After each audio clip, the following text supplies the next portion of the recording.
Now the third type of connective tissue is supportive or the skeletal tissue. The tissues are composed of tough matrix form the framework for protection of vital organs of the body. So the supportive or the skeletal tissues are forming the network or the framework just outside of the vital organs and give the protection to those vital organs inside of that framework. Now the skeletal tissues are divided into cartilage and bone. First one is the cartilage, firm but elastic connective tissue. It supports the wall of windpipe. These are the locations.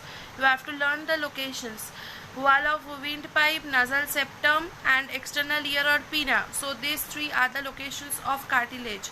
Being highly elastic, it is found between bones and the joints. So the location specifically in windpipe, nasal septum and external ear or pinna being highly elastic, as because this is highly elastic, so in the joints and between the two bones the cartilage is present, and the function, it provides the flexibility to the different body parts.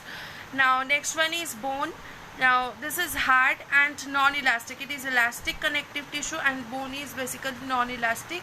The inorganic salts of calcium, magnesium and phosphorus in the matrix of the bone make it hard. So what is the reason of that hardness of bone? Due to the presence of the inorganic salt of calcium, magnesium, phosphorus in the matrix, the bones are hard, and so that it can be as it is strong, but it can be brittle also. So that is why bone gets broken and it is only called the bone fracture. So now what is the function?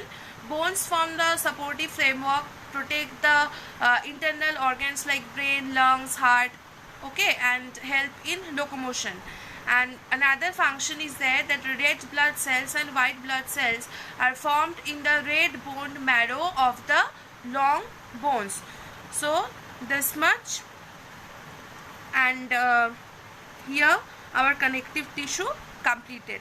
In our next class we will start muscular tissue.